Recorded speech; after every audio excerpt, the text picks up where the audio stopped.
What's going on, everybody, and welcome to another episode of the Neg Entropy Chronicles. Do your boy a favor, like, share, comment, and subscribe. Show your boy some love and let me know why you like these videos. Now, what I'm going to talk about are the backhanded compliments that people give that we always seem to miss, or we know it felt funny, but I got a prime example of it. It's Jane Campion when she's speaking to Venus and Serena Williams. She's under a lot of fire right now, but I'm going to show you why. All right? Thank you, Taika. Thank you, Critics' Choice. And it's absolutely stunning to be here tonight amongst so many incredible women.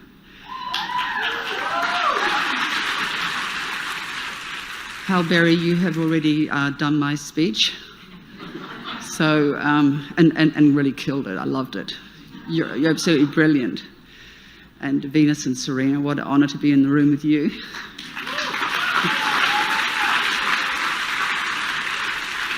I've taken up tennis. I truly have, and Will, if you want to come over and give me lessons. I would truly love it. I actually had to stop playing because I've got tennis elbow.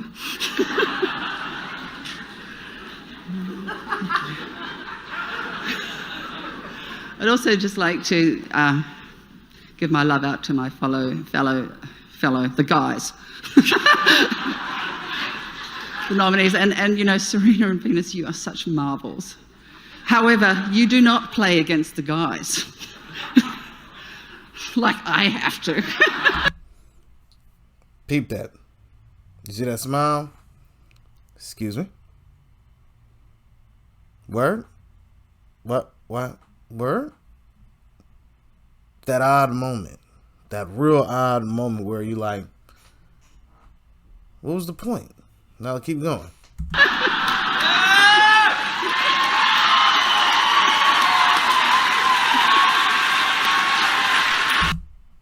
Now, look to the one over on the right. Now, she clapping.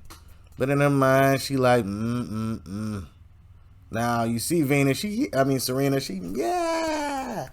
But that's just another thing that they do where they like, all right, you're not going to see me sweat. You're not going to see me sweat.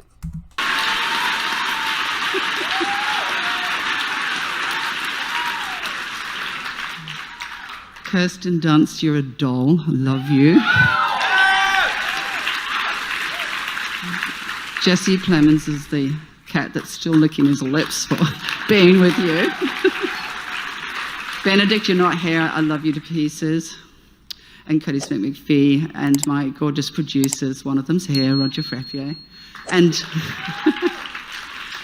And I just really want to thank Netflix for standing up so proud for us and really helping us during the pandemic and caring about this film, caring about me. Thank you. Now, this is the aspect of communication that a lot of people are either oblivious to or they just ignore, or something that seems to be a miss within a lot of conversations. You'll see this a lot when you have cultural differences, or you'll be like, oh, you speak so well.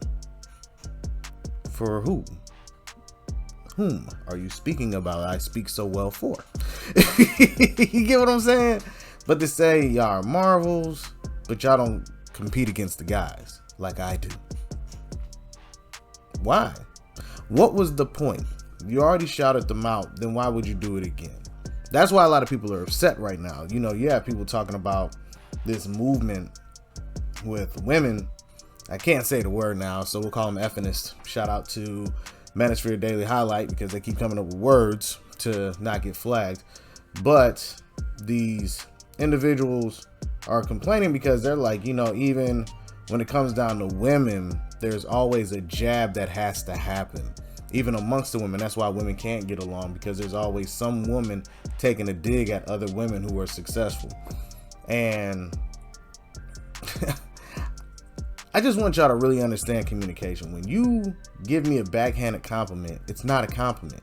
You're just really insulting my intelligence by trying to play like you're actually cool. And it doesn't work. You know, most people, they just ignore it because they prefer to keep their jobs or prefer to not look like the stereotypical person that you may have done that too. So they let it slide. But don't get it twisted. It's heard, it's received, and it's cataloged for future reference. Just being real. Because to say you are marvelous, but you don't compete against the men like I do. That awkward silence. That weirdness, and then you just gotta cheer and let it go.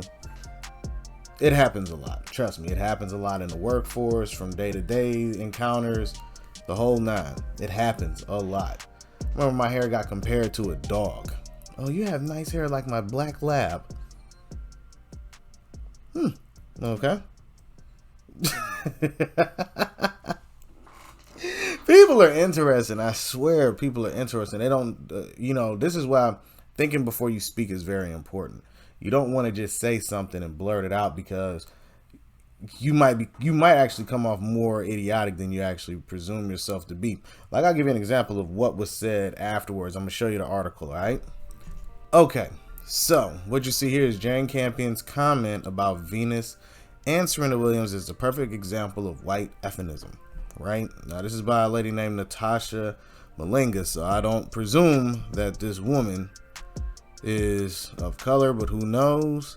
But as you look through it, the person notices and says that Venus's reaction was one of sheer confusion, mirroring the expressions of many black viewers at home. Where did Jane Campion find the audacity? Because she says compete against the guys. I've looked at her track record for movies she's dropped. Ain't really nothing really cracking on there. There's not really any movies I've heard of until recently. But even amongst women you've seen, as they state here, they have been confronted with both racism and sexism throughout their entire careers. From their first moments competing on a tennis court, both sisters have endured racist hypermasculinization and dehumanization, with white male commentators likening Venus to an ape and Serena being mocked for advocating for herself on the court after being accused of cheating. Then they read, in 2018, an Australian newspaper ran an editorial cartoon depicting Serena as a gargantuan, whining, angry black figure after her loss to Naomi Osaka. Back in 2017, Serena's longtime rival, Maria Sharapova, was accused of using racist-coded language in her memoir to describe Serena's athletic prowess and masculinized her body, calling Serena's physical presence thick, intimidating, and much stronger and bigger than you realize watching TV. Now, they call her a rival, but she had lost 18 straight times, so I don't know how that's really a rival there, But, as you see, hold on one sec. As you see, even in that world, these people still see themselves as different in certain moments and take jabs because they feel like they're better, even though you say, oh, you're such great this, you're great that, but I'm still better than you because I compete against the men. So you still have to work harder to be just as good as me.